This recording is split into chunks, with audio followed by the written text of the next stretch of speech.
Bonjour et bienvenue dans cette nouvelle vidéo. Dans cette vidéo, nous allons voir comment se localiser à partir des mesures d'angle et grâce au filtre de Kalman.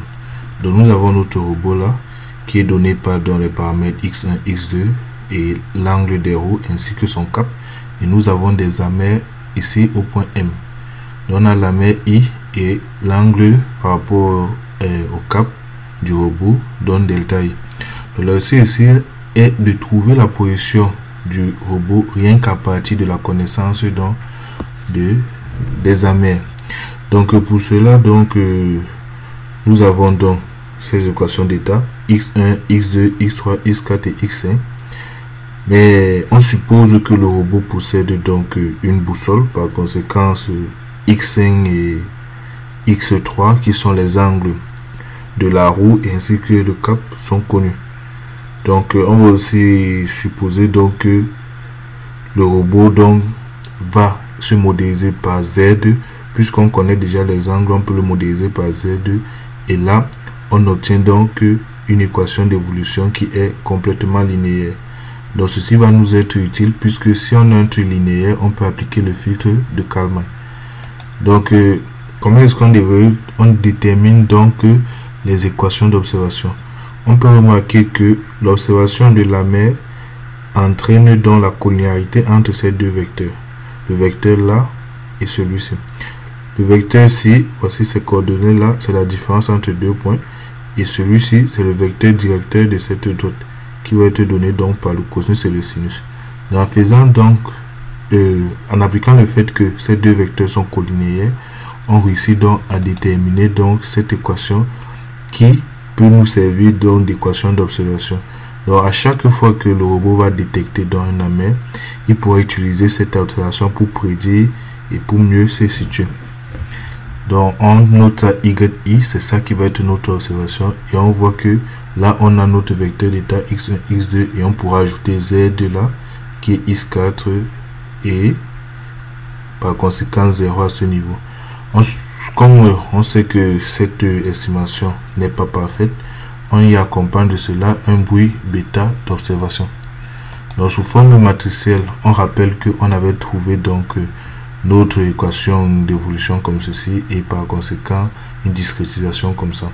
On suppose donc un bruit alpha qui va être un bruit blanc gaussien et on le suppose à l'origine au début. Donc étant donné qu'on ne maîtrise pas la connaissance à l'origine, la variance de Z à l'origine est à l'infini.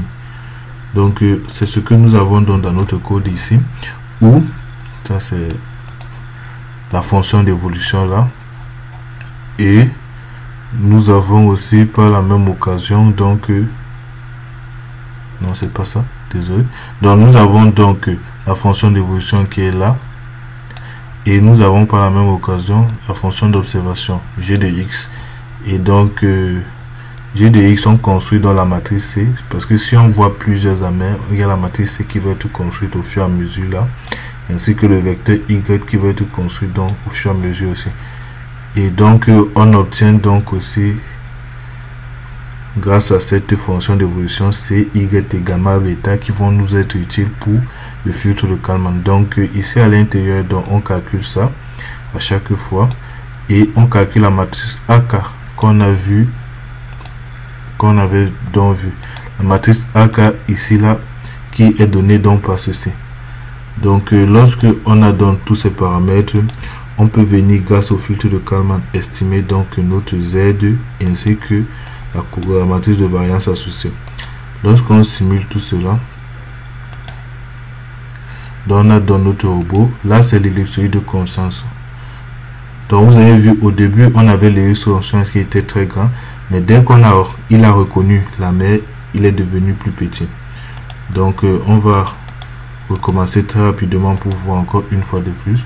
Donc on a l'ellipsoïde de confiance qui est grand, et là il a détecté la mer, donc il a plus d'informations sur sa localisation, et là l'ellipsoïde de confiance devient petit, donc il a bel et bien réussi à se localiser. Donc c'est comme ça qu'on a simulé avec un robot.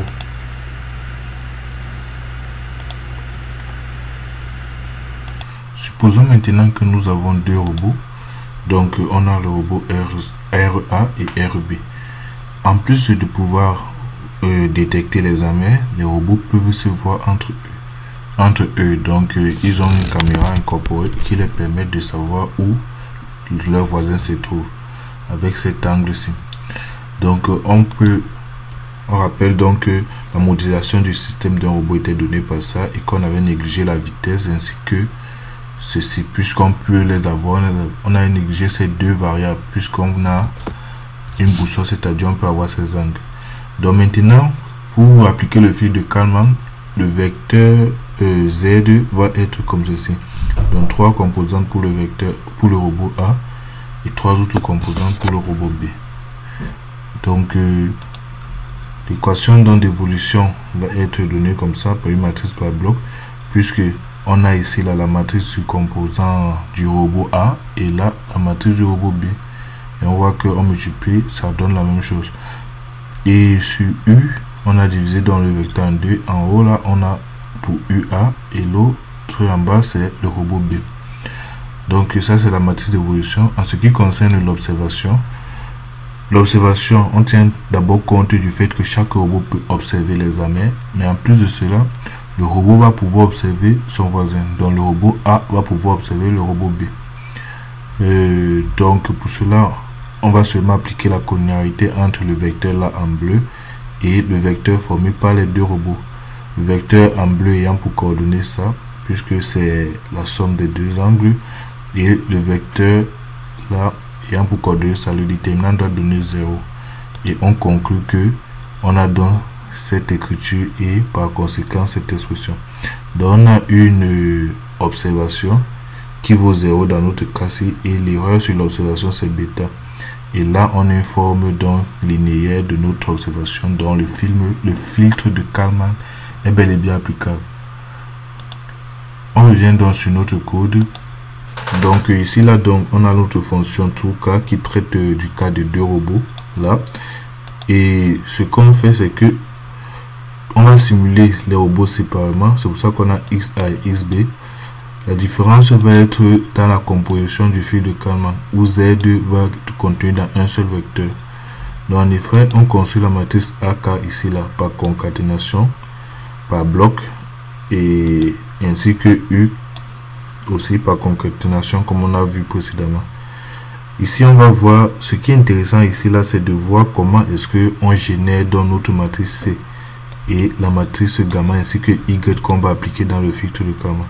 Ceci est fait dans la fonction GALL. En fait, GALL c'est la fonction d'évolution vue sous l'angle du filtre de Kalman. Elle est composée donc d'une concaténation. Là, on a Y qui est une concaténation des mesures faites par A, mesures faites par B, et du fait que le robot A peut voir le robot B. Et on a aussi C qui est une concaténation des matrices de CA et CB. Donc là, il y a couplage des deux et comme c'est indépendant le fait que les deux robots peuvent recevoir des amis, on peut donc aussi faire une concaténation comme ceci. Pareil pour l'erreur sur bêta, donc sur l'observation. Et vous allez remarquer que l'observation du robot A par le robot B est faite dans la fonction GAB. La fonction GAB n'est rien d'autre que les équations qu'on a eu à mettre ici sur pied, c'est-à-dire ceci. Donc là vous allez retrouver donc la matrice CAB qui n'est rien d'autre que la matrice qu'on a vue là, et vous avez l'erreur aussi sur la mesure. Donc lorsqu'on simule tout ceci, donc voilà ce qu'on obtient. On va recommencer pour pouvoir bien voir ce qu'on voit, ce qu'on obtient, je veux dire. Et lorsqu'on simule ceci, on a là au début, vous voyez, au début le robot C en fait n'était pas, comment dire, avec une hélice grande pareil que le robot C, mais dès que le premier robot a pu observer les amis, son ellipse est réduite. Par contre celui-ci, son hélice n'était pas réduite. C'est une fois que il rencontre celui-ci que son ellipse se réduit, Donc on va recommencer pour revoir cela. Donc on est attentif. Au début les deux sont pareils, mais dès que celui-ci rencontre les amis, son ellipse se réduit et dès que celui-ci rencontre ce dernier, son ellipse aussi se réduit. Donc vous voyez, ce robot ne rencontre jamais les amis, mais parce qu'il rencontre celui-ci, il réussit lui aussi à se localiser. Merci d'avoir suivi cette vidéo et à bientôt pour une nouvelle.